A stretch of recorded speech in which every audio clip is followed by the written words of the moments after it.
हाँ भाई दोस्तों, राधे राधे, सबको प्रणाम, सबको नमस्ते, सबको जय श्री कृष्णा। और आप सभी का जो है एक बार फिर से इस ऑनलाइन डिजिटल प्लेटफॉर्म पर हार्दिक स्वागत और अभिनंदन है। आपको पता है कि कल अपन ने एक टॉपिक शुरू किया था और उस टॉपिक के अंतर्गत अपन ने शिक्षा मनोविज्ञान के बारे में जाना कि कौन कौन से विचारकों का क्या क्या योगदान रहा है, दार्शनिकों का क्या योगदान रहा है उसको भी अपन ने पढ़ लिया। और साथ साथ में हमने ये भी पढ़ लिया कि मनोवैज्ञानिकों का योगदान क्या है। डेमोक्रेटिस से अपन शुरू हुए थे, थॉर्नडाइक तक अपन ने पूरा का पूरा पढ़ लिया था। ये आपको ध्यान रखना है। आज की क्लास में अपन किस चीज के ऊपर बात करेंगे, आज की क्लास में क्या महत्वपूर्ण रहेगा, इसके ऊपर अपन बात करते हैं। टॉपिक थोड़ा सा आज सिंपल है, वैसे तो कोई दिक्कत जैसी बात नहीं है, लेकिन फिर भी अपन उसको बढ़िया तरीके से पढ़ने का प्रयास करेंगे। देखो, आज की क्लास में अपन शिक्षा मनोविज्ञान की दो तीन चीजें पढ़ेंगे। एक तो आज अपन पढ़ेंगे कि शिक्षा मनोविज्ञान के बारे में ही अपनी चर्चा चल रही थी, और अपन आज की क्लास में पढ़ेंगे, एक तो पढ़ेंगे शिक्षा मनोविज्ञान की प्रकृति प्रकृति और एक पढ़ेंगे अपन शिक्षा मनोविज्ञान के क्षेत्र, एक पढ़ेंगे शिक्षा मनोविज्ञान के प्रमुख कथन, और एक पढ़ेंगे इसके उद्देश्य और उपयोगिता।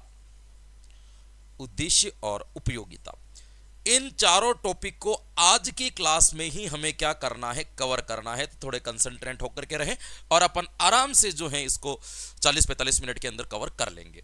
देखिएगा, यहां पे आज आपको कल की तरह रटना नहीं है। आज केवल एक बेसिकली तरीके से, एक सिंपल तरीके से आपको केवल समझना है। इसके अतिरिक्त आपको आज की क्लास में कुछ भी नहीं करना है। देखिएगा, सबसे पहले अपन पढ़ते हैं शिक्षा मनोविज्ञान की प्रकृति। तो आप भी हेडिंग लगा दीजिएगा, शिक्षा मनोविज्ञान की प्रकृति। शिक्षा मनोविज्ञान की प्रकृति, नेचर कैसा है, प्रकृति। शिक्षा मनोविज्ञान का नेचर कैसा है, शिक्षा मनोविज्ञान का व्यवहार कैसा है, यह अपन को आज की क्लास के अंतर्गत समझना है। मैं आपको केवल मुख्य मुख्य लाइनें बताऊंगा जहां पे आप कंफ्यूज हो सकते हो। जैसे सबसे पहले अपन ये बात करते हैं कि हमारा जो शिक्षा मनोविज्ञान है वो बालकों के किस भाग का सर्वाधिक अध्ययन करता है। तो आपको ध्यान रखना है कि मनोविज्ञान जो अध्ययन का विषय है, मनोविज्ञान जिसके ऊपर अध्ययन करता है, वो मूल रूप से है अपना व्यवहार। तो सामान्य सी बात है कि शिक्षा मनोविज्ञान भी बालकों का क्या पढ़ेगा, व्यवहार का अध्ययन करेगा। कैसे व्यवहार का अध्ययन करेगा? ऐसा व्यवहार जो शिक्षा से जुड़ा हुआ हो, जिसमें बालक की उपलब्धि, बालक की अभिरुचियां, बालक की अभिक्षमताएं, बालक की अभिवृत्तियां, ऐसी ऐसी चीजों को मापा जाएगा। किसके अंतर्गत? तो आपको ध्यान रखना है, शिक्षा मनोविज्ञान के अंतर्गत। अध्ययन तो व्यवहार का ही करेगा, क्योंकि सारे व्यवहार का अध्ययन कर रहे हैं। मनोविज्ञान का मूल अध्ययन का जो विषय है वो ही क्या है, व्यवहार है। तो शिक्षा मनोविज्ञान के में किसमें अध्ययन करेगा? वो व्यवहार का अध्ययन करेगा। तो पहला आपको ध्यान रखना है कि इसकी प्रकृति कैसी है। तो सबसे पहली प्रकृति आप क्या याद रखोगे? सबसे पहली प्रकृति याद रखोगे कि शिक्षा मनोविज्ञान में शिक्षा मनोविज्ञान में बालकों के शैक्षिक संबंधी व्यवहार का अध्ययन किया जाता है। शैक्षिक संबंधित व्यवहार का अध्ययन किया जाता है। व्यवहार का अध्ययन किया जाता है, अध्ययन किया जाता है। यह ध्यान रखना। पहली इसकी प्रकृति है कि बालकों के शिक्षा से जुड़े हुए तमाम जो हैं व्यवहार हैं उनका अध्ययन किया जाएगा। चाहे बुद्धि का अध्ययन हो, व्यक्तित्व का अध्ययन हो, बाल विकास का अध्ययन हो, अभिप्रेरणा का अध्ययन हो, अभिरुचियों का अध्ययन हो, अभिक्षमताओं का अध्ययन हो, अभिवृत्ति का अध्ययन हो, ये सारे शैक्षिक व्यवहार का ही एक पार्ट कहलाते हैं। तो पहली प्रकृति तो क्या हो जाएगी? पहली प्रकृति हो जाएगी कि बालकों के शैक्षिक व्यवहार का अध्ययन किया जाता है। ये आपको इसके संदर्भ में क्या रखना है दोस्तों? ध्यान रखना है। दूसरा आपको क्या ध्यान रखना है इसके अंतर्गत? दूसरा आपको ध्यान रखना है कि शिक्षा मनोविज्ञान, मनोविज्ञान की एक शाखा है। मनोविज्ञान की अलग अलग शाखाएं होती है ना। चाइल्ड डेवलपमेंट हो गया, शिक्षा मनोविज्ञान हो गया, अंतरिक्ष मनोविज्ञान हो गया, ऐसे बहुत सारे, ज्योतिष मनोविज्ञान भी आजकल जो है ट्रेंड में है। तो ऐसे बहुत सारी चीजें हैं जो मनोविज्ञान के एक पार्ट है। तो शिक्षा मनोविज्ञान भी मनोविज्ञान की एक शाखा है, मनोविज्ञान की एक ब्रांच है। तो ये शिक्षा मनोविज्ञान जो ब्रांच है, शिक्षा मनोविज्ञान जो शाखा है ना, वो दूसरे विषयों की तरह नहीं है, या मनोविज्ञान की जो अन्यत्र शाखा है उनके तरह नहीं है। ये विज्ञान थोड़ा सा उनसे अलग है। इसके लिए एक शब्द का प्रयोग किया जाता है कि शिक्षा मनोविज्ञान एक प्रकार का अनुप्रयुक्त विज्ञान है। बहुत इंपॉर्टेंट करके लिखिएगा इस लाइन को, अनुप्रयुक्त विज्ञान है। अब आप कहोगे कि सर ये अनुप्रयुक्त विज्ञान क्या है, तो मैं ये कहता हूं कि ऐसे लिख दो भले इसको कि यह एक प्रयुक्त विज्ञान है, प्रयुक्त विज्ञान है। अनुप्रयुक्त और प्रयुक्त, यहां पे कभी कभी अपन ये गलत कर समझते हैं कि प्रयुक्त का उल्टा होगा अनुप्रयुक्त, नहीं सर। मनोविज्ञान की भाषा आम सब्जेक्ट से जो शब्दावली होती है उससे थोड़ी सी अलग है, थोड़ी सी डिफरेंट है। और डिफरेंट क्या है तो इसको भी आप समझ लीजिएगा। जैसे हम कहते हैं रुचि, मनोविज्ञान में कहेंगे अभिरुचि। क्षमता, मनोविज्ञान में कहते हैं अभिक्षमता। दृष्टि, अपन कहते हैं अभिवृद्धि। तो कुछ शब्दों के आगे ऐसे मनोविज्ञान की एक भाषा है। तो मनोविज्ञान में प्रयुक्त शब्द जो होता है, अप्लाइड शब्द जो होता है, उसको हम कहते हैं अनुप्रयुक्त। ये अनुप्रयुक्त विज्ञान है, यानी कि एक प्रायोगिक, प्रैक्टिकल, अप्लाइड साइंस है कि शिक्षा मनोविज्ञान के माध्यम से यदि बच्चे के बारे में कुछ जानना है या इस मनोविज्ञान के आधार पर बच्चों में कुछ परिवर्तन करना है ना, तो आपको यहाँ पे चीजें अप्लाइड करनी पड़ती है, बच्चों के ऊपर प्रायोगिक रूप से उसको साधना पड़ता है, तब जाकर के उसके परिणाम सामने आते हैं। यानी कि इसमें सीधे रिजल्ट्स नहीं है, आपको प्रैक्टिकल करना पड़ेगा, प्रयोग करना पड़ेगा, उसके बाद ही इसका रिजल्ट्स आएगा। बच्चा है पढ़ाई में कमजोर है, किस वजह से कमजोर है, आपने मेथड चेंज करके देखा, तो मेथड चेंज करके देखा फिर भी नहीं पढ़ रहा है, इसका मतलब मेथड की प्रॉब्लम्स नहीं है। आपने अपना स्टैंडर्ड पढ़ाने का वो देखा, बालक की मेमोरी को आपने जांचा, बालक के इंटरेस्ट को आपने जांचा, बार बार ऐसे अप्लाइड किया, तो आपको एक समय के बाद में इस चीज का पता चल जाता है कि बालक की मूल समस्या क्या है जिसकी वजह से वो अधिगम को गति नहीं दे पा रहा है। तो यहां शिक्षा मनोविज्ञान एक अप्लाइड मनोविज्ञान के रूप में है, एक प्रायोगिक मनोविज्ञान के रूप में है। तो यहां पे प्रयुक्त होता है, दूसरी विज्ञानों की तरह सीधी सीधी नहीं है, यहां पे सीधा रिजल्ट्स नहीं आता है, यहां पे अप्लाइड करना पड़ता है। तो ये ध्यान रखिएगा, इसकी एक प्रकृति है कि ये अनुप्रयुक्त विज्ञान है। तीसरा आपको याद रखना है, यह आदर्श मूलक विज्ञान नहीं है। शब्द को ध्यान से देखिएगा, मैं यहां ये कह रहा हूं कि यह आदर्श मूलक विज्ञान नहीं है नहीं लिखा है, मैंने ये लिखा है कि आदर्श मूलक विज्ञान, यहां पे इसको अपन नहीं मानेंगे। अब इसको अपन आदर्श मूलक विज्ञान क्यों नहीं मानेंगे, तो इसके पीछे यही कारण है कि यह अनुप्रयुक्त विज्ञान है, इसीलिए इसको आदर्श मूलक विज्ञान, ये अन्य विज्ञानों की तरह नहीं है। शिक्षा मनोविज्ञान कभी भी बालकों के मूल्यों का निर्धारण नहीं करती, भविष्य में क्या होगा, क्या करेगा, इस चीज के ऊपर नहीं, क्या है बस इस चीज के ऊपर काम करता है। तो इसीलिए ये दूसरे विज्ञानों की तरह स्टेटमेंट्स नहीं देती। आदर्श मूलक विज्ञान क्या कहती है, जैसे मानव विज्ञान है, बायोलॉजी अपन पढ़ते हैं, तो एक बार किसी ने हार्ट का अध्ययन कर लिया तो वो लंबे समय तक हार्ट का अध्ययन वैसा ही रहेगा। लेकिन यहां पे क्या होता है कि मानव का जो स्वरूप है, विकास का जो स्वरूप है, वो गत्यात्मक होता है, समय समय के साथ में गति करता है तो उसका स्वरूप भी बदलता है। तो हर स्वरूप में उसका अध्ययन प्रयुक्त रूप में करना पड़ता है, प्रयोग करके करना पड़ता है। देखिएगा, जैसे मान लीजिए कि एक कोई बच्चा है जिसका अध्ययन आपने 5 वर्ष की उम्र में किया, अब वो बच्चा 6 वर्ष का हो गया तो उसका फिर से अध्ययन करना पड़ेगा। या फिर ऐसे मानो कि एक बच्चे का आपने 15 वर्ष में अध्ययन किया और आपको पता चल गया कि इसके अंदर ये चीजें होती हैं। अब कोई दूसरा बच्चा आया, वो 15 वर्ष का है, तो उसके ऊपर वो नियम लागू नहीं होंगे, उसका अध्ययन आपको अलग से करना पड़ेगा। बाकी विज्ञान में क्या है, एक व्यक्ति के हार्ट का अध्ययन कर लिया, सबके हार्ट लगभग सेम है, बीमारियों का पता लगाना, ट्रीटमेंट वगैरह सब कुछ सेम है। लेकिन शिक्षा मनोविज्ञान के साथ में ऐसा नहीं है। एक बार किसी भी एज के व्यक्ति का अध्ययन कर लिया, उसी एज का यदि कोई दूसरा व्यक्ति भी वापस आएगा ना, तो उसके ऊपर भी हमें प्रयोग करने पड़ेंगे, उसके ऊपर भी हमें कुछ सिद्धांत अप्लाइड करने पड़ेंगे, तब ये चीजें निकलेगी। तो ये दूसरी विज्ञानों की तरह तथ्यात्मक, या अपन यूं कह सकते हैं दूसरे विज्ञानों की तरह ये नियमावली इस विषय के अंतर्गत नहीं है। तो ये आपको ध्यान रखना है कि ये प्राकृतिक या जो दूसरे विज्ञान होता है ना, शुद्ध विज्ञान, उनकी तरह ये नहीं है। ये भी ये लाइन याद रखिए, ये भी याद रख सकते हो आप। यह प्राकृतिक या शुद्ध विज्ञान नहीं है, यह प्राकृतिक व शुद्ध विज्ञान नहीं है, शुद्ध विज्ञान नहीं है, यह अनुप्रयुक्त विज्ञान है, अप्लाइड विज्ञान है। इसीलिए इसको दूसरों से थोड़ा सा क्या माना जाएगा, अलग। यहां से ऐसे प्रश्न आते हैं, शिक्षा मनोविज्ञान के संदर्भ में निम्नलिखित में से कौन सा कथन सही है, कौन सा संगत है, कौन सा असंगत है, कौन सा असत्य है। इस टाइप के कुछ प्रश्न आपको पूछे जाते हैं, तो वो भी आपको ध्यान रखना है कि शिक्षा मनोविज्ञान की प्रकृति के बारे में कुछ लाइनें मैंने आपको लिखी है, ये आपको ध्यान रखना है। दूसरा आपको और ध्यान रखना है, यह अनुप्रयुक्त सकारात्मक मनोविज्ञान है, यह अनुप्रयुक्त सकारात्मक मनोविज्ञान है,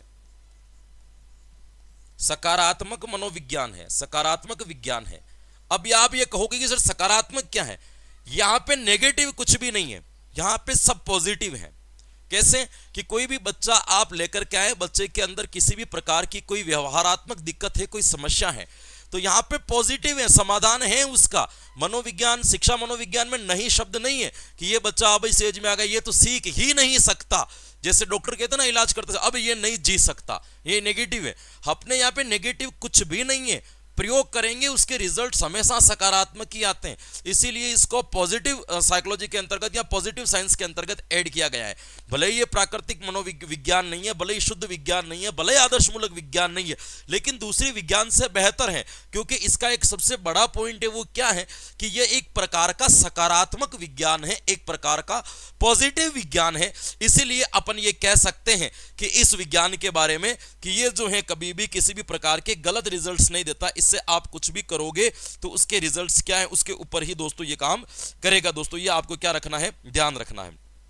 ये आपके क्या कहलाएंगे, कुछ व्यवहार कहलाएंगे। ये कुछ इंपॉर्टेंट प्रकृति आपको याद रखनी। मैं ज्यादा प्रकृतियां आपको लिख ही नहीं रहा हूं, 4-5 वो मेन लाइंस में आपको लिखवाना चाहता हूं, जहां से प्रश्न शिक्षा मनोविज्ञान के बारे में उलझ सकते हैं। तो वहां पे आपको ये ध्यान रखना है कि ये अनुप्रयुक्त विज्ञान है, आदर्शमूलक विज्ञान नहीं है, ये प्राकृतिक या दूसरे विज्ञानों की तरह नहीं है, सबसे डिफरेंट विज्ञान इसको माना जाता है।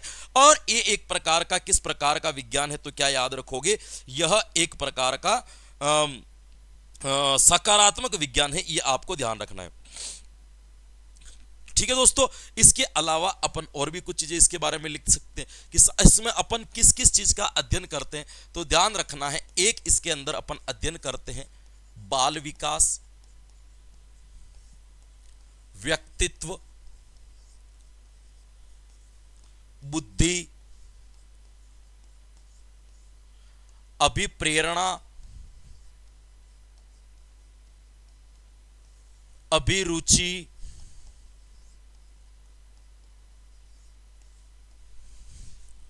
व्यक्तिगत भिन्नता, व्यक्तिगत भिन्नता, अभिक्षमता, अभिक्षमता, शिक्षण विधियां,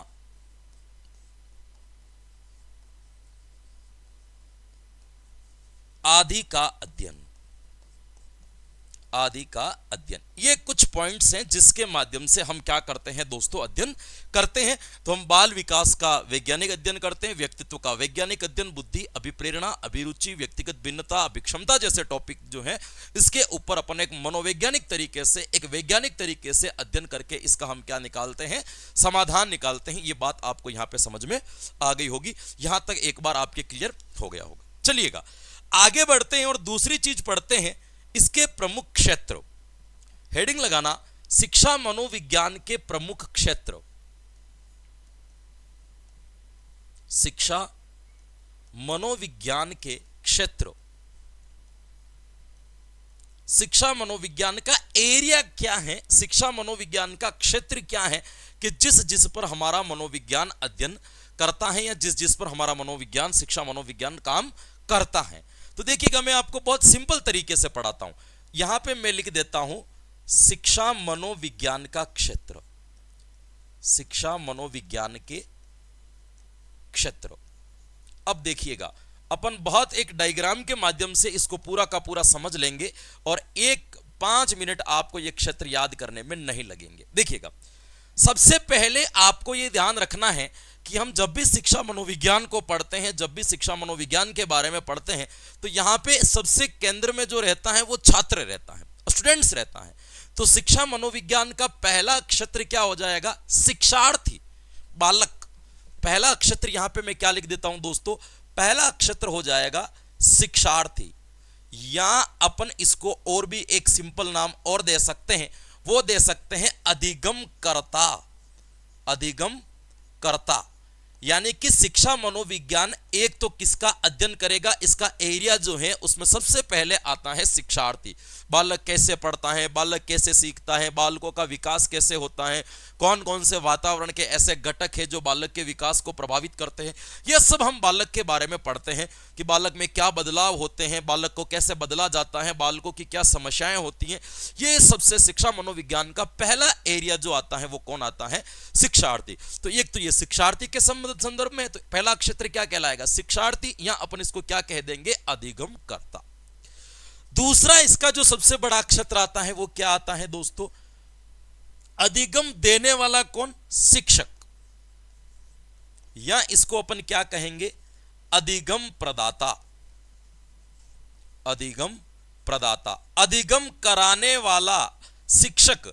एक शिक्षक जब बालकों को सिखा रहा है, एक शिक्षक जब बालकों का विकास कर रहा है, उनका डेवलपमेंट कर रहा है, तो एक शिक्षक के क्या क्या समस्याएं आ सकती हैं, शिक्षण विधियों का कैसे प्रयोग करना है, किस प्रकार के बालक के उनको कैसे पढ़ाना है, व्यक्तिगत भिन्नता के आधार पर कैसे डिवाइडेशन करना है, शिक्षक की मानसिक स्थिति कैसी होती है, शिक्षक की अभिरुचियों का प्रभाव बच्चों के ऊपर कैसे पड़ता है, शिक्षक की मनोवृत्ति का प्रभाव बालकों के ऊपर कैसे पड़ता है, शिक्षक अपनी मनोवृत्ति, अपनी अभिरुचि है ना, अपनी मेंटल हेल्थ को कैसे बालकों के अनुरूप बनाए रखें, ये सारी चीजें जो हैं वो शिक्षक के बारे में भी अपन पढ़ते हैं। तो शिक्षा मनोविज्ञान का एरिया के अंदर एक तो कौन आता है? अपने शिक्षार्थी, बच्चा सबसे पहले आएगा, और शिक्षार्थी के बाद में दूसरे नंबर पर जो आता है वो कौन आता है मेरे दोस्तों? तो दूसरे नंबर पर आपको क्या याद रखना है दोस्तों?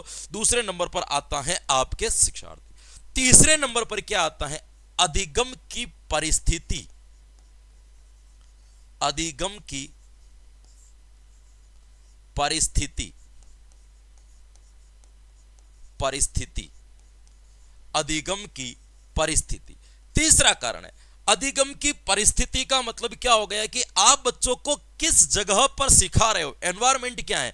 आपके पास में ग्रामीण क्षेत्र के बच्चे हैं, शहरी आंचल के बच्चे हैं, ऐसे बच्चे हैं जिनका परिवार पहले से शिक्षा में समृद्ध है, या ऐसे बालक हैं जो पिछड़े क्षेत्र से आए जिनके परिवार में पहले से कोई शिक्षित नहीं है, ऐसे बच्चे आए जिनका पारिवारिक एनवायरमेंट अच्छा है, ऐसे बच्चे आए जिनका पारिवारिक एनवायरमेंट अच्छा नहीं है। आपको डेवलप्ड बच्चे मिले या अनडेवलप्ड बच्चे मिले, है ना, उनका मानसिक स्तर क्या है ना, पढ़ा रहे हो उस जगह की स्थिति क्या है, उनका लोकल एनवायरमेंट क्या है, उसकी लोकल संस्कृति क्या है, उस संस्कृति का बच्चे के ऊपर क्या प्रभाव है। तो इस परिस्थिति का अध्ययन भी जो अपन करते हैं वो शिक्षा मनोविज्ञान के अंतर्गत करते हैं। तो 3 क्षेत्र अभी तक अपने सामने हो गए। पहला क्षेत्र कौन सा हो जाएगा? अधिगम की परिस्थिति। दूसरा क्षेत्र कौन सा हो जाएगा? शिक्षार्थी। तीसरा क्षेत्र कौन सा हो जाएगा? शिक्षक स्वयं।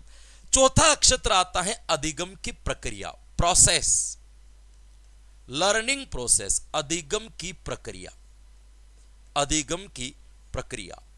चौथा इसका क्षेत्र कौन सा कहलाता है? तो चौथा इसका क्षेत्र कहलाता है अधिगम की प्रक्रिया। अधिगम की प्रक्रिया के अंतर्गत क्या आता है? प्रोसेस, कि कैसे बालकों के साथ में इंटरकनेक्ट होना है, बालकों का जो प्रीवियस नॉलेज है उस प्रीवियस नॉलेज को कैसे जो आप नया पढ़ा रहे हो उसके साथ में उसको कनेक्ट करना है ना, बच्चे का वास्तविक उपलब्धि स्तर क्या है, आप जो पढ़ा रहे हो बालकों के स्तर का है या नहीं है ना, इस चीज को पढ़ाने के लिए मैं कैसे एनवायरमेंट को क्रिएट करना है, किस परिस्थिति को बनाना है, कैसे शब्दों का चयन करना है, कौन सी सहायक सामग्री का इसके अंदर प्रयोग करना है, कौन से लर्निंग मटेरियल का इसके अंदर प्रयोग करना है, लर्निंग मेथड्स का इसके अंदर प्रयोग करना है, ये अपन पढ़ते हैं इसकी प्रोसेस के अंतर्गत। तो एक इसका जो चौथा क्षेत्र हो जाएगा इंपॉर्टेंट, वो कौन सा हो जाएगा?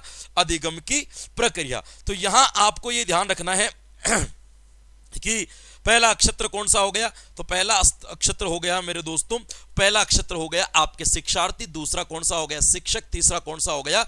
अधिगम की परिस्थिति, और चौथा कौन सा हो गया? अधिगम की प्रक्रिया। इसके बाद में एक क्षेत्र और आता है, वो कहलाता है अधिगम का मूल्यांकन। अधिगम का मूल्यांकन। एक क्षेत्र कौन सा आ जाएगा मेरे दोस्तों? एक क्षेत्र आ जाएगा अधिगम का मूल्यांकन।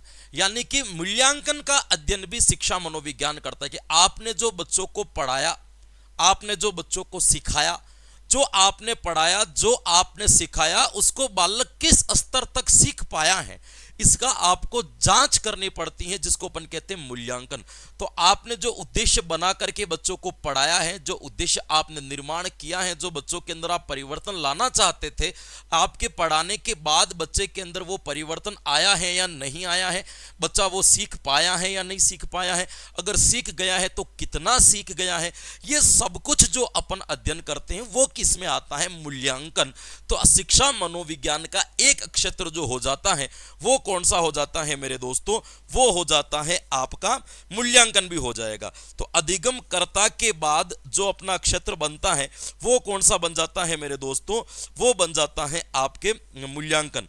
तो एक हो गया शिक्षक, एक हो गया शिक्षार्थी, और एक कौन सा हो गया आपके अधिगम की प्रक्रिया, और एक कौन सा हो गया? अधिगम के मूल्यांकन। अब यहां पे आपको यह ध्यान रखना है, एक इसका उद्देश्य और छठा माना जाता है जिसको शिक्षण परिस्थिति कहा जाता है। शिक्षण की परिस्थिति, या इसको शिक्षण के उद्देश्य भी अपन इसको कह सकते हैं। हालांकि उद्देश्य इसके अंदर ऐड नहीं होते, लेकिन परिस्थिति इसको अपन मान सकते हैं। अब यहां पे दोनों में अंतर समझना है कि अधिगम की परिस्थिति और शिक्षण की परिस्थिति में क्या अंतर है। देखो, अधिगम का मतलब तो होता है कि जब आप बच्चों को पार्टिकुलर एक क्लास के अंदर सिखा रहे हो, है ना, एक पार्टिकुलर उसी जगह पर बालक को क्या करवा रहे हो? अधिगम करवा रहे हो।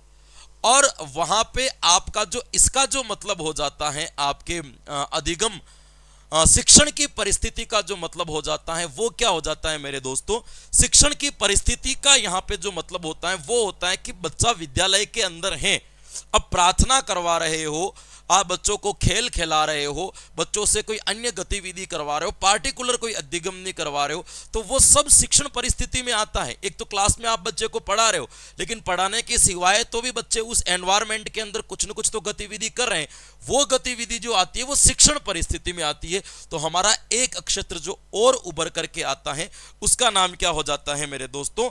उसका नाम हो जाता है आपके वो हो जाता है आपके शिक्षण की परिस्थिति। तो मोटे मोटे तौर पर आपको यह ध्यान रखना है कि शिक्षा मनोविज्ञान के कितने क्षेत्र माने गए हैं मेरे दोस्तों। पहला आपको कोई सा भी याद रखो, एक अधिगम का मूल्यांकन, एक शिक्षार्थी, एक शिक्षण की परिस्थिति, एक आपके अधिगम, एक अधिगम की परिस्थिति और एक अधिगम की प्रक्रिया। ये 6 आपके इसके क्षेत्र माने जाते हैं शिक्षा मनोविज्ञान के। याद रह जाएगा आपको। तो शिक्षा मनोविज्ञान के क्षेत्र आपको जब कभी भी पूछ ले कि शिक्षा मनोविज्ञान के क्षेत्र कितने होते हैं, तो शिक्षा मनोविज्ञान के क्षेत्र कितने बताओगे? शिक्षा मनोविज्ञान के क्षेत्रों की संख्या 6 हो जाती है। क्लियर यहां तक? अब यहां पे एक चीज मैं आपको और बता देता हूं, थोड़ा सा इसको आगे लेकर के, थोड़ा सा आगे लेकर के यहां पे आपको एक चीज और याद रखनी है। वो क्या याद रखनी है? थोड़ा सा डिटेल्स में मैं आपको इस चीज को बता देता हूं, अतिरिक्त बता देता हूं। एक मनोवैज्ञानिक हुआ था जिसका नाम था लिंडग्रेन। लिंडग्रेन एक मनोवैज्ञानिक था। लिंडग्रेन के अनुसार कार्य क्षेत्र, ये प्रश्न आपके कभी एग्जामिनर का यदि बड़ा मन हो गया कि वो कुछ पूछना चाहता है आपको अतिरिक्त या बड़े लेवल पर कोई प्रश्न बनाना चाहता है, तो यहां पे वो एक प्रश्न और बना करके दे सकता है कि बताओ लिंडग्रेन के अनुसार शिक्षा मनोविज्ञान के कार्य क्षेत्र कितने हैं, या लिंडग्रेन के अनुसार कार्य क्षेत्र कौन कौन से हैं। ये तो सामान्य अपन ने शिक्षा मनोविज्ञान के क्षेत्र पढ़े, लिंडग्रेन के अनुसार शिक्षा मनोविज्ञान के क्षेत्र कौन कौन से हैं, ये आपको एक बड़े प्रश्न के रूप में कभी पूछ सकते हैं। तो हल्का सा अपन इसको भी पढ़ लेते हैं। देखो, पहला आपको ध्यान रखना है कि शिक्षार्थी तो इसने भी बताया। क्या बताया मेरे दोस्तों? शिक्षार्थी। पहला आपको क्या याद रखना है? शिक्षार्थी तो इसने भी बताया, यानी कि एक कार्य क्षेत्र जो सामान्य के अंतर्गत अपन ने पढ़ा था वो आपको इसका भी ध्यान रखना है। दूसरा, इन्होंने बताया सीखने की प्रक्रिया का स्वरूप, अधिगम की प्रक्रिया का स्वरूप, यानी कि एक तरीके से अधिगम की प्रक्रिया ही है, अधिगम की प्रक्रिया, ये भी इसने बताया, केवल नाम थोड़ा सा आगे लगा दिया, प्रक्रिया का स्वरूप। ये अपन ने पढ़ लिया अभी ऊपर के ऊपर। तो ये भी आपको ध्यान रखना है कि स्वरूप की बात भी कौन करता है, तो लिंडग्रेन द्वारा की जाती है। एक हो गया आपके शिक्षार्थी, दूसरा कौन सा हो गया, अधिगम की प्रक्रिया का स्वरूप। इसको आप जो अपन ने अधिगम की प्रक्रिया पढ़ी थी ना, वो भी अगर यहाँ पे आप याद रख लोगे तब भी किसी प्रकार की कोई दिक्कत आपको देखने को नहीं मिलेगी। एक इन्होंने बताया मापन एवं मूल्यांकन, मापन एवं मूल्यांकन, ये भी अपन ने पढ़ लिया अभी ऊपर पूरा का पूरा। एक इन्होंने यही बताया वापस जो अपन ने ऊपर पढ़ा था, अधिगम की परिस्थिति या अधिगम की परिस्थिति, जो अभी अपन ने ऊपर के दौर के अंतर्गत पढ़ा था। तो एक शिक्षार्थी, अधिगम की प्रक्रिया का स्वरूप, सीखने की परिस्थिति, मापन, मूल्यांकन। इसके बाद में एक जो और बताया, वो कौन सा बताया, वो बताया आपके निर्देशन या मानसिक स्वास्थ्य। ये क्या चीज होती है समझिएगा, निर्देशन या इसको एक और इन्होंने जो नाम दिया, वो क्या नाम दिया मेरे दोस्तों, तो वो आपको याद रखना है, मानसिक स्वास्थ्य। ये अधिक शिक्षण की जो परिस्थिति है ना, उसके अनुरूप आप इसको मान सकते हो। ये 5 प्रकार जो बताया ना, वो लिंडग्रेन ने बताया। क्या क्या बताया, शिक्षार्थी का अध्ययन करते हैं, अधिगम की प्रक्रिया के स्वरूप का अध्ययन करते हैं, मापन मूल्यांकन का अध्ययन करते हैं, अधिगम की परिस्थिति का अध्ययन करते हैं, और निर्देशन और मानसिक स्वास्थ्य का अध्ययन करते हैं। निर्देशन और मानसिक स्वास्थ्य का मतलब क्या है, शिक्षण की परिस्थिति। एक बच्चा जो मानसिक रूप से स्वस्थ होगा वही अधिगम कर पाएगा। तो कैसे एक बालक को निर्देश दे करके बालकों को मानसिक रूप से स्वस्थ रखा जा सकता है। जैसे कहते हैं ना बच्चों को, ये अपन छोटे थे स्कूल में पढ़ते थे तो टीचर कहते थे बाल छोटे करवा के आओ, साफ कपड़े पहन करके आओ, नाखून काट के आओ, दांत जो है साफ रखो, चेक करते थे ना, गुरुवार को दांत चेक करते, नाखून चेक करते, जूतों में मोजे पहने कि नहीं पहने, ये चेक करते थे। ये निर्देशन क्या है कि हम बच्चों को मानसिक रूप से स्वस्थ रखें। तो बच्चा जब मानसिक रूप से, ये सारी चीजें कहीं ना कहीं देखो शारीरिक अस्वस्थता मानसिक अस्वस्थता का कारण होती है। जो व्यक्ति शारीरिक रूप से अस्वस्थ है, सामान्यतः यह मान लिया जाता है कि मानसिक रूप से भी अस्वस्थ है। तो इसीलिए बच्चों को निर्देश दे करके हम उनको मेंटली और फिजिकली हेल्थ जो है, कैसे एक अच्छी हेल्थ प्रोवाइड करवा सकते हैं, एक अच्छा हेल्थ जो है उनकी हेल्दी उनको बना सकते हैं, इसके ऊपर भी जो है लिंडग्रेन बात करता है। तो सामान्य तौर पर आपको जब क्षेत्र पूछ ले तो आपको क्या याद रखने, ये 6 क्षेत्र याद रखने जो मैंने आपको बता दिए। और यदि आपको लिंडग्रेन के अनुसार कार्य क्षेत्र पूछ ले तो आपको ये 5 जो है वो क्या याद रखने हैं दोस्तों, लिंडग्रेन के कार्य क्षेत्र आपको इसके संदर्भ में याद रखने हैं, या इसके बारे में आपको क्या रखना है मेरे दोस्तों, पता रखना है। ये आपको थोड़ा सा क्या रखना है, ध्यान रखना है। क्लियर, चलिएगा अब अपन आगे बात करते हैं शिक्षा मनोविज्ञान के उद्देश्य। बहुत छोटा छोटा टॉपिक है आज, है ना, कोई रटने जैसा है ही नहीं इसके अंदर। शिक्षा मनोविज्ञान के उद्देश्य, शिक्षा मनोविज्ञान के उद्देश्य, क्यों एजुकेशन साइकोलॉजी को लाया गया और शिक्षा मनोविज्ञान को लाने से क्या बेनिफिट हुआ, और क्यों शिक्षा मनोविज्ञान पढ़ाई जाती है, यह शिक्षा मनोविज्ञान के क्या कहलाएंगे, उद्देश्य कहलाएंगे। हालांकि उद्देश्य, उपयोगिता, विशेषताएं, ये सारी चीजें एक ही होती है, लेकिन फिर भी मैं आपको अलग अलग पढ़ा दूंगा थोड़ी थोड़ी लिखवा करके। तो सबसे पहले जो अपन पढ़ने वाले हैं वो क्या पढ़ने वाले हैं मेरे दोस्तों, वो पढ़ने वाले हैं अपन शिक्षा मनोविज्ञान के प्रमुख उद्देश्य क्या क्या हैं। तो सबसे पहला उद्देश्य आपको याद रखना है, शिक्षक की सहायता करना, शिक्षक की सहायता करना, पहला उद्देश्य शिक्षक की सहायता करना। देखिएगा कैसे कि आप यदि बालकों को कोई चीज पढ़ाने के लिए जा रहे हो तो जब आपको बालक की आईक्यू पता है, बालक का एनवायरनमेंट कैसा है ये पता है, बालक का व्यक्तित्व कैसा है ये पता है, बालक का स्मृति स्तर कैसा है, बालक का अवबोध स्तर कैसा है, ये सब यदि आपको पता है तो बताओ उस बच्चे को पढ़ाना कितना आसान हो जाएगा, उस बच्चे को लर्निंग कराना कितना मतलब इजी हो जाएगा। यदि आपको ये सारी चीजें पता है तो ये शिक्षा मनोविज्ञान पहले ही आपको एक प्रकार का ज्ञान दे देती है कि किस प्रकार से आप एक बालक के व्यवहार को समझ सकते हो और समझने के बाद उसके ऊपर अप्लाइड करके उसको कुछ परिवर्तन कर सकते हो। तो शिक्षक को एक बड़ी मदद मिल जाती है कि कैसे एक बच्चे का ऑल ओवर डेवलपमेंट जो है, सर्वांगीण विकास जो है, सार्वभौमिक विकास जो है वो किस तरीके से किया जा सके। ये मदद जो करता है वो कौन करता है मेरे दोस्तों, आपको शिक्षा मनोविज्ञान करता है। ये आपको इसके बारे में थोड़ा सा क्या रखना है, ध्यान रखना है। उसके बारे में दूसरा है दोस्तों, उचित पाठ्यक्रम का निर्माण करना। उचित पाठ्यक्रम का निर्माण,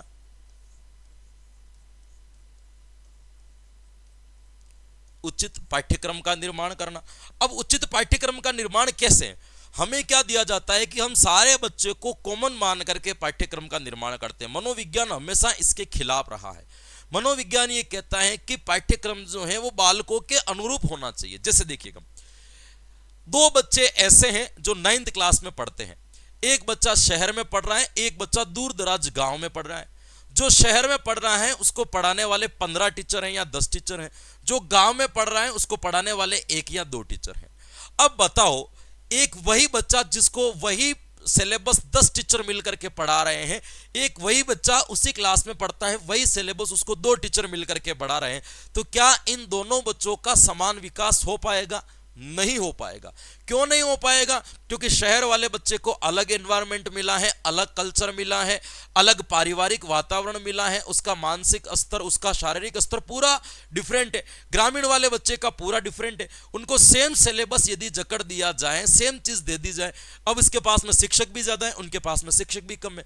ये कहते हैं कि पाठ्यक्रम का जो निर्माण करना है वो बालकों के अकॉर्डिंग देखो, कौन से एरिया में रह रहा है, कैसा एनवायरनमेंट है, कितना उसका प्रीवियस नॉलेज है, कैसे, उस आधार पर एक पाठ्यक्रम का निर्माण होना चाहिए। ऐसा नहीं होना चाहिए कि समांतर सब बच्चों को समान पढ़ा दिया जाए, बिल्कुल ऐसा नहीं होना चाहिए। मनोविज्ञान के अकॉर्डिंग इसको क्या माना गया है, आपके गलत माना गया है। तो शिक्षा मनोविज्ञान आपको यह भी समझाता है कि किस तरीके से एक सही पाठ्यक्रम का निर्माण किया जा सकता है, जिसमें बालकों का कौशल का भी विकास हो, अभिरुचियों का भी विकास हो, अभिवृद्धि में भी परिवर्तन हो, उनकी अभिक्षमताएं हैं वो भी बढ़े, उनकी स्मृति स्तर भी बढ़े, उनका अवबोध स्तर भी बढ़े।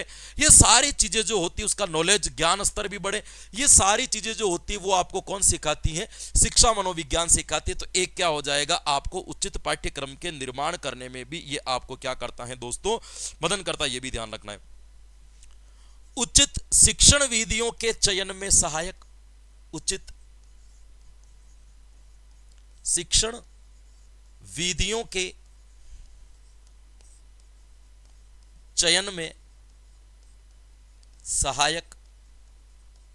यह भी आप याद रख सकते हो कि बालकों को कौन से टॉपिक को किस मेथड से पढ़ाया जाएगा, तभी उस बच्चे को क्या होगा दोस्तों, समझ में आएगा, बाकी कभी समझ में नहीं आएगा। जैसे देखिएगा, साइकोलॉजी पढ़ाने का तरीका, गणित पढ़ाने का तरीका अलग अलग है। साइकोलॉजी में भी सारे टॉपिक पढ़ाने का तरीका अलग अलग है। अभी मैं आपको बेसिक चीजें बता रहा हूं तो नॉर्मल तरीके से, आगे जाकर के अपन एक्सपेरिमेंट पढ़ेंगे तो मैं आपको एक्सपेरिमेंट अलग तरीके से पढ़ाऊंगा, थ्योरिकल क्लास से अलग। हर टॉपिक को पढ़ाने का अपना एक मेथड होता है। तो शिक्षा मनोविज्ञान आपको एक उचित मेथड प्रदान करता है कि किस टॉपिक को आप किस तरीके से पढ़ाओगे तो बच्चों को बड़ी आसानी से समझ में आ जाएगा। उसके बाद एक और चीज आती है, अभिभावकों का मार्गदर्शन करना। अभिभावकों का मार्गदर्शन, कि एक पेरेंट्स अपने बच्चे का विकास किस तरीके से करे तो उस बच्चे का विकास अच्छा हो सकता है, उसका उपलब्धि स्तर जो है सुधर सकता है। यह भी आपको कौन बताता है? मनोविज्ञान बताता है कि पेरेंट्स को किस तरीके से एक बच्चों को ट्रीट करना चाहिए, एक बच्चे के ऊपर किन किन बातों का ध्यान रखना चाहिए। यह भी हमें कौन बताता है मेरे दोस्तों? तो यह भी बताता है आपके, ये बताता है। उसके बाद में आता है दोस्तों मूल्यांकन की प्रविधियों का चयन या मूल्यांकन प्रक्रिया का ज्ञान कराना। एक शिक्षक को यह बताया जाता है कि आपको मूल्यांकन कैसे लेना है, किस तरीके से आप मूल्यांकन लोगे तो बच्चे की उचित उपलब्धि के बारे में पता चलेगा, वास्तविक अधिगम स्तर के बारे में पता चलेगा कि उसकी रियल पोजीशन क्या है, किस प्रकार से आपको पता चलती है। तो ये भी आपको कौन सिखाता है? शिक्षा मनोविज्ञान सिखाता है। तो एक इसका उद्देश्य जो है, अपन ये भी मान सकते हैं कि ये चीजें भी इसके अंतर्गत जो है बढ़ाई जाती है। तो ये चीजों का भी आप क्या रख सकते हो दोस्तों, ध्यान रख सकते हो। इसके बाद में अपन कुछ बात करें दोस्तों, इसका एक उद्देश्य और भी है, सिंपल सा है, बालकों का सर्वांगीण विकास करना। बालकों का सर्वांगीण विकास करना, विकास करना। अब सर्वांगीण विकास करना, सर्वांगीण विकास के अंदर क्या आता है कि जब बच्चे का ज्ञान बढ़े, जब बच्चे का अवबोध बढ़े, जब बालकों की अभिरुचियों को ध्यान में रखा जाए, जब बालकों के अंदर कौशलों का विकास किया जाए, है ना। उसके बाद में आपके सामाजिक, मानसिक, सांस्कृतिक आदि तत्वों का ज्ञान कराया जाए, तब बच्चे का क्या होता है, ऑल ओवर डेवलपमेंट। तो शिक्षा मनोविज्ञान आपको बताता है कि कैसे आप जो है संस्कृति को, उसके सामाजिक वातावरण को, उसकी मानसिक स्थिति को, ज्ञान, अवबोध, अभिरुचि, कौशल आदि सबको केंद्र में रख करके एक टॉपिक ऐसे पढ़ाए जिसके अंदर इन सभी चीजों का विकास क्या हो जाए, बड़ी आसानी से हो जाए। तो इसलिए भी शिक्षा मनोविज्ञान का सहारा बालकों को पढ़ाने के लिए लिया जाता है। तो ये भी आप इसके संदर्भ में हल्का सा क्या रख सकते हो दोस्तों, याद रख सकते हो। ये भी आप इसके बारे में थोड़ा सा ध्यान रख सकते हो। अब अपन बात कर लेते हैं थोड़ी सी इसकी उपयोगिता की। छोटी सी चीजें और पढ़ा देता हूं मैं आपको। शिक्षा मनोविज्ञान की उपयोगिता, शिक्षा मनोविज्ञान की उपयोगिता, शिक्षा मनोविज्ञान की उपयोगिता क्या है, क्या शिक्षा मनोविज्ञान का यूज है। उद्देश्य और उपयोगिता लगभग सेम होती है, लेकिन फिर भी मैं आपको 4-5 लाइनें जो हैं और अलग से लिखा देता हूं, ताकि आपके दिमाग में ये न रहे किसी किताब को आप पढ़ो तो आपको ऐसा ना लगे कि सर ने जो है उपयोगिता तो हमें बताई नहीं है कि शिक्षा मनोविज्ञान की उपयोगिता क्या होती है। तो 3-4 मिनट अपन इस उपयोगिता को और पढ़ लेते हैं, ताकि उपयोगिता भी आपको समझ में आ जाएगी। सबसे पहले अपन बात करते हैं दोस्तों कक्षा शिक्षण के स्वरूप को समझना,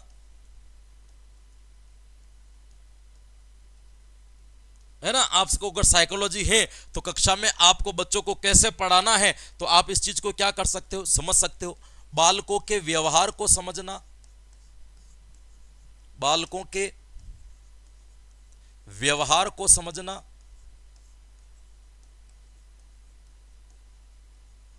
बालकों के व्यवहार को समझना। कुछ चीजें आप बालकों के व्यवहार को समझना, कक्षा शिक्षण की परिस्थितियां क्या है उनको समझना। उसके बाद में आपके बालकों की, शिक्षार्थियों की समस्याओं को समझना, शिक्षार्थी की समस्या को समझना कि बालक के पढ़ने में क्या क्या प्रॉब्लम आ रही है, समस्या को समझना। ये भी आपको कौन सिखाती है, तो ये भी आपको ध्यान रखना है, समझना। ये भी आपको कौन बताती है, तो ये भी आपको साइकोलॉजी बताती है कि किस प्रकार से जो है बालकों की समस्याओं को आप क्या कर सकते हो, समझ सकते हो, इनके ऊपर काम जो है आप कर सकते हो। उसके बाद में मनोवृत्ति का विकास करना, मनोवृत्ति का विकास करना, उचित मार्गदर्शन प्रदान करना। एक बालक कैसा है, वो जीवन में क्या कर सकता है, उसको क्या कर सकते हो आप, उचित मार्गदर्शन दे सकते हो। उचित मार्गदर्शन प्रदान करना, ये भी आप इस में काम कर सकते हो। इसके बाद में पाठ्यक्रम का निर्माण करना, आप एक अच्छे पाठ्यक्रम का निर्माण कर सकते हो यदि आपको साइकोलॉजी का ज्ञान है। पाठ्यक्रम का निर्माण करना, उचित पाठ्यक्रम का निर्माण भी जो है आप इसके द्वारा कर सकते हो। इसके बाद में मानसिक स्वास्थ्य में सुधार करना, मानसिक स्वास्थ्य में सुधार करना। ये ऐसे मोटे मोटे तौर पर बहुत सारे कार्य हैं जो आप साइकोलॉजी की उपयोगिता के आधार पर कर सकते हो। जैसे अपन ने पहले भी पढ़ लिया, शिक्षण विधियों का चयन करना वगैरह वगैरह, ये भी आप इसके आधार पर जो है दोस्तों आप क्या कर सकते हो, इस चीजों को कर सकते हो। ये भी आपको क्या रखना है दोस्तों, ध्यान रखना है। तो ये इनकी उपयोगिता कहलाएगी, है ना। तो उपयोगिता और उद्देश्य में कोई ज्यादा अंतर नहीं है, लगभग लगभग ये चीजें दोनों सेम है। इसको आप उद्देश्य कहो या फिर इसको क्या कह दो, उपयोगिता कह दो, इनके अंदर कोई खास अंतर नहीं है। ये लेने इसलिए लिखी है मैंने आपको कि आप एक समझ पाओ कि हाँ ये उपयोगी। बताओ हर क्षेत्र के अंदर उपयोगिता है, ये आपको ध्यान रखना है। अब यहाँ पे कभी कुछ लोग दोष भी पढ़ाते हैं, शिक्षा मनोविज्ञान के दोष। तो दोष में बता देता हूं, समय अधिक लगता है, क्योंकि हर बच्चे को समझना पड़ता है, समय अधिक लगता है। पाठ्यक्रम लंबा है तो बच्चों को तीव्र गति से पढ़ाना पड़ता है। एक ही क्लास में अलग अलग बुद्धि लब्धि के बच्चे, अलग अलग वातावरण वाले बच्चे, अलग अलग मानसिक स्तर वाले बच्चे मिल जाते हैं, उनको पढ़ाने में दिक्कत आती है। उनको अलग। व्यक्तिगत भिन्नता के आधार पर हम पढ़ा नहीं सकते क्योंकि शिक्षक कम होते हैं, बच्चे ज्यादा होते हैं, पाठ्यक्रम लंबा होता है, तो सबको एक साथ पढ़ाना जरूरी है। तो दिक्कतें भी अपन को पता है कि ये सामान्य तौर पर हमें दिक्कतें हैं जो देखने को मिलती हैं, तो इसके अंदर आपको ज्यादा उलझने की जरूरत नहीं है। एक अंतिम टॉपिक और पढ़ लेते हैं, प्रमुख कथन, कि शिक्षा मनोविज्ञान के प्रमुख कथन। शिक्षा मनोविज्ञान के प्रमुख कथन, मनोविज्ञान के प्रमुख कथन, कौन कौन से मनोवैज्ञानिकों ने क्या क्या बात शिक्षा मनोविज्ञान को लेकर के कही है। 4 कथन मैं आपको लिखूंगा, ओनली ऑन वो 4 कथन आपको रट करके क्या कर लेने हैं, याद कर लेने हैं। उन्हीं कथनों में से आपके यदि कोई प्रश्न आएगा तो उसी में से आ जाएगा, बाकी कुछ भी आने वाला नहीं है। ये आपको क्या रखना है दोस्तों, ध्यान रखना है। मैंने कल एक बात की थी और बात करते करते आपको एक लाइन भी बताई थी कि शिक्षा मनोविज्ञान का मतलब क्या है। शिक्षा मनोविज्ञान का मतलब यही है कि मनोविज्ञान के जो सिद्धांत हैं, मनोविज्ञान की जो उपलब्धियां हैं, मनोविज्ञान के जो नियम हैं, उनको शिक्षा के क्षेत्र में प्रयोग करना ही शिक्षा मनोविज्ञान है। ये कथन किसका है आपसे पूछ ले तो ये कथन है कार्ल सैनिक का। बहुत प्यारा कथन है, क्या याद रखोगे, मनोविज्ञान के प्रयोगों तथा सिद्धांतों का शिक्षा के क्षेत्र में प्रयोग करना, शिक्षा के क्षेत्र में प्रयोग करना शिक्षा मनोविज्ञान है, शिक्षा मनोविज्ञान है। बताओ ये किसने कहा था, तो नाम याद रख लेना, ये कहा था कार्ल सैनिक।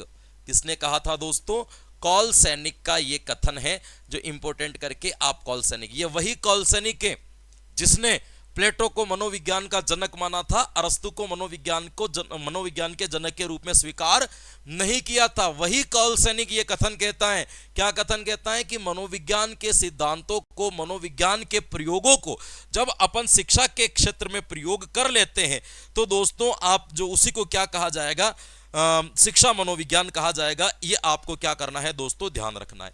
एक कथन आपको और ध्यान रखना है, वो है आपके किसका है ये मैं बताऊंगा। एक कथन क्या है, शिक्षा मनोविज्ञान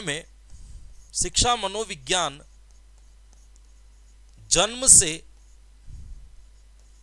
वृद्धा अवस्था तक के अधिगम व अनुभवों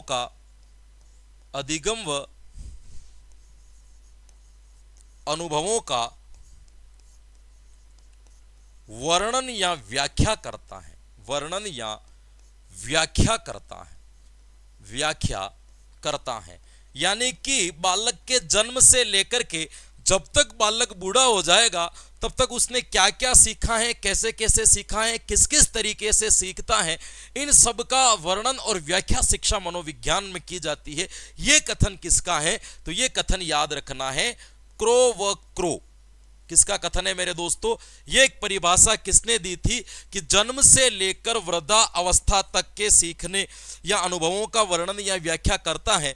तो क्या है दोस्तों, तो किसने कहा था, तो यह कहा था आपके क्रो एंड क्रो ने। एक परिभाषा आपको और याद रखनी है, वो क्या है, वो ये है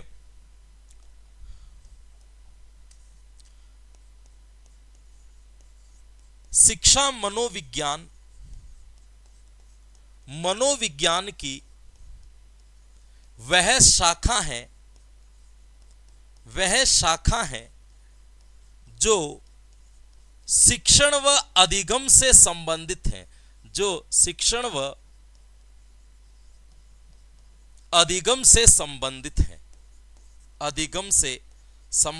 है। यह कथन किसने कहा था, तो यह कहा था स्किनर ने। किसने कहा था मेरे दोस्तों, स्किनर का बहुत प्यारा जो है दोस्तों ये कथन माना जाता है। तो ये किसने कहा था, स्किनर ने कहा था कि शिक्षा मनोविज्ञान जो है इसका संबंध शिक्षण प्रक्रिया और अधिगम की प्रक्रिया से है, सीखने से है या अधिगम की प्रक्रिया से है। ये भी आपको इसके संदर्भ में इनका स्किनर का ये कथन ध्यान रखना दोस्तों। एक स्किनर का और कथन है दोस्तों, कि शिक्षा मनोविज्ञान के अंतर्गत मानव के संपूर्ण व्यक्तित्व या संपूर्ण व्यवहार आ जाता है। कि शिक्षा मनोविज्ञान में हम किसका अध्ययन करते हैं, तो शिक्षा मनोविज्ञान के अंतर्गत शिक्षा से संबंधित संपूर्ण व्यवहार या संपूर्ण व्यक्तित्व आ जाता है। यह कथन भी स्किनर का है, यह भी मैं लिखवा देता हूं, यह भी याद रखिएगा, यह भी इंपॉर्टेंट है। क्या है दोस्तों, शिक्षा मनोविज्ञान में शिक्षा का संपूर्ण व्यवहार व व्यक्तित्व आता है। संपूर्ण व्यवहार व व्यक्तित्व आ जाता है, व्यक्तित्व आता है। ये किसने कहा था, तो ये भी किसने कहा था, स्किनर ने कहा था। भाई किसने कहा था मेरे दोस्तों, तो ये परिभाषा भी आप याद रख सकते हो। ये परिभाषा किसके द्वारा दी गई है, तो ये परिभाषा दी गई है आपके स्किनर के द्वारा कि शिक्षा से संबंधित जितना भी व्यवहार है, शिक्षा से जुड़ी हुई जितनी भी पर्सनैलिटी है, इसका अध्ययन हम किसमें करते हैं, तो इसका अध्ययन अपन करते हैं शिक्षा मनोविज्ञान में। और एक अंतिम और लिखवा देता हूं दोस्तों, शिक्षा मनोविज्ञान शिक्षा का विज्ञान है। शिक्षा मनोविज्ञान बड़ी सिंपल परिभाषा है, मनोविज्ञान शिक्षा का विज्ञान है, शिक्षा का विज्ञान है। यह किसने कहा था, तो पील, एक महोदय का क्या नाम है दोस्तों, पील, एक जो विद्वान है उसका क्या नाम है, तो क्या याद रखोगे, पील के द्वारा यह परिभाषा दी गई थी। और क्या परिभाषा थी दोस्तों, यह परिभाषा यह थी कि शिक्षा मनोविज्ञान शिक्षा का विज्ञान है। तो यह किसने कहा था, तो यह किसने कहा था, आपके पील ने कहा था। अब देखिएगा कितने कथन याद रखने हैं आपको, 4। शुरू से रिवाइज कर लेते हैं आज की क्लास को एक बार सिंपल तरीके से, है ना। सबसे पहले अपन ने पढ़ी थी इसकी प्रकृति। प्रकृति में अपन ने पढ़ा कि शिक्षा मनोविज्ञान बालकों के शैक्षिक संबंधी व्यवहार का अध्ययन करता है। यह अनुप्रयुक्त विज्ञान है, यह आदर्शमूलक विज्ञान नहीं है, शुद्ध या प्राकृतिक विज्ञान नहीं है। यह अनुप्रयुक्त के साथ साथ में सकारात्मक विज्ञान भी है। और बाल विकास, व्यक्तित्व, बुद्धि, अभिप्रेरणा, अभिरुचि, व्यक्तित्वगत भिन्नता, अभिक्षमता संबंधित अध्ययन इसके अंतर्गत करते हैं। इसके बाद में अपन ने पढ़ा था कि इनके क्षेत्र कौन कौन से होते हैं। शिक्षा मनोविज्ञान के क्षेत्र सामान्य 6 क्षेत्र अपन ने पढ़े। शिक्षक, अधिगम की परिस्थिति, अधिगम की प्रक्रिया, अधिगम का मूल्यांकन, शिक्षार्थी और शिक्षण की परिस्थिति। इसके बाद में अपन ने पढ़े थे लिंडग्रेन के अनुसार इसके कार्य क्षेत्र कितने होते, तो 5 होते हैं। शिक्षार्थी, अधिगम की प्रक्रिया का स्वरूप, मापन एवं मूल्यांकन, अधिगम की परिस्थिति, निर्देशन या मानसिक स्वास्थ्य, ये किसने बताया था, तो ये बताया था लिंडग्रेन ने। इसके बाद में अपन ने पढ़ा था कि शिक्षा मनोविज्ञान के उद्देश्य क्या क्या है, तो याद रखना, शिक्षक की सहायता करना, उचित पाठ्यक्रम का निर्माण, उचित शिक्षण विधियों का चयन करना, अभिभावकों का मार्गदर्शन करना, मूल्यांकन की प्रक्रिया का ज्ञान कराना या बालकों का सर्वांगीण विकास करना। इसके बाद में अपन ने पढ़ा था शिक्षा मनोविज्ञान की उपयोगिता, तो कक्षा शिक्षण के स्वरूप को समझना, बालकों के व्यवहार को समझना, शिक्षार्थी की समस्या को समझना, मनोवृत्ति का विकास, उचित मार्गदर्शन प्रदान करना, पाठ्यक्रम का निर्माण करना या मानसिक स्वास्थ्य में सुधार करना, इनकी क्या कहलाएगी, उपयोगिता कहलाएगी। उसके बाद में अपन ने पढ़े थे प्रमुख कथन। कथन में सबसे पहले याद रखना है कॉलसैनिक का, जिसने यह कहा कि मनोविज्ञान के प्रयोगों या सिद्धांतों को शिक्षा के क्षेत्र में प्रयोग करना ही शिक्षा मनोविज्ञान है। क्रो एंड क्रो क्या कहता है, तो क्रो एंड क्रो कहता है कि शिक्षा मनोविज्ञान जन्म से वृद्धावस्था तक के अधिगम के अनुभवों का वर्णन या व्याख्या करता है, क्रो ने कहा था। फिर उसके बाद स्किनर की 2 परिभाषाएं आपको याद रखनी है। एक तो कहता है कि शिक्षा मनोविज्ञान की वह शाखा है जिसका संबंध शिक्षण या अधिगम से है। और एक कथन क्या कहता है कि शिक्षा मनोविज्ञान के अंतर्गत शिक्षा संबंधी संपूर्ण व्यवहार और संपूर्ण व्यक्तित्व आ जाता है। और अंतिम परिभाषा याद रखनी है आपको पील की, जिसमें पील क्या कहता है कि शिक्षा मनोविज्ञान शिक्षा का विज्ञान है। यह किसने कहा था, तो पील ने कहा था। तो देखिएगा अपन जब क्लास शुरू कर रहे थे ना, तब मैंने बताया था प्रकृति पढ़ेंगे, क्षेत्र पढ़ेंगे, कथन पढ़ेंगे, उद्देश्य और उपयोगिता पढ़ेंगे। सारी चीजें मैंने आपको एक सही तरीके से बता दी, जिसमें आज रटने जैसा कुछ भी नहीं था। बहुत सिंपल कंटेंट था जो मैंने आपको समझा दिया शिक्षा मनोविज्ञान से।